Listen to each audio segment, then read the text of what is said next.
Sa mga botones partner, anong ginagawa? Sini-section by section natin. Ma'am, iniisa-isa. Bakit? Ma'am, hindi natin pwedeng padaanan directly yung mga batones, madam. Kagaya nito. Bakit? Ma'am, maaaring mag-loose. Maaaring masunog yan. Pag ganito po yung ginamit mo, tama? Pwedeng masira. But this time, mga madam ko, mga langga, hindi mo na kailangan madam, iwas-iwasan. Ma'am, hawak ka sa laylayan. Ang 5 butas, madam, lapat mo directly. 1 press bitaw hagod up, 1 press bitaw hagod down. Ma'am, napansin nyo ba? No button crack, no button damages at all. Ganun lang po kasimple, madam. Di ba ang galing? Cotton with rubberized design.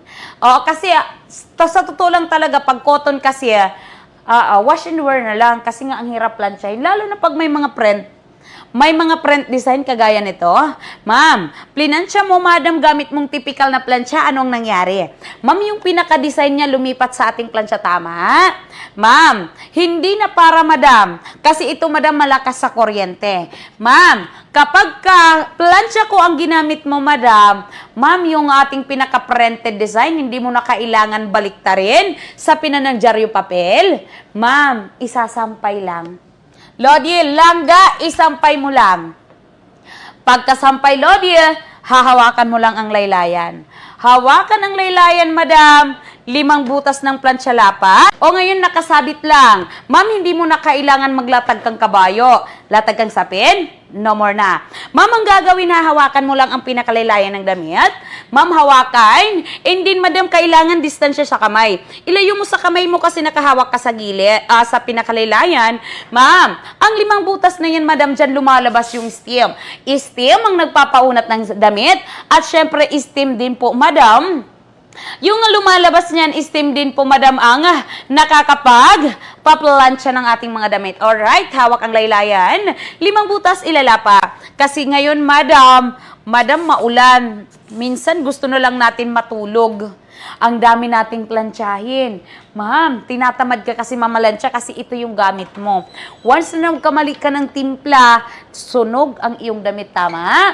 This time, madam ko, hindi ka tatamarin mamalansya. Kasi wala nang kahirap-hirap. Sabi ko nga, ang dami mong pwedeng matipid. Ma'am, less effort, less hassle, less time, at syempre, less sa bayarin mo ng kuryente. Alright? Ngayon, madam, tingnan mo naman. Hindi ka tatagain pagdating sa bayarin mo ng kuryente. Ma'am, sabi ko nga, typical mong plansya. Ma'am, sobrang taas pagdating sa kuryente. Ang kuryente kasi nito, madam, nasa 1,000 to 1,500 ang wattage. Wala nang pagdagdag ng bayarin mo sa kuryente, ma'am. Araw-arawin mo mamalansyakan. Pwedeng-pwede. Kasi, madam, walang metal, walang bakal. Kaya, madam, 650 ang wattage. Naku, madam, hindi ka tatagain pagdating sa bayarin mo ng kuryente. Tama? Ma'am, sabi ko nga, typical mong plansya. Ma'am, sobrang taas pagdating sa kuryente. Ang kuryente kasi nito, madam, nasa 1,000 to 1,500 ang wattage.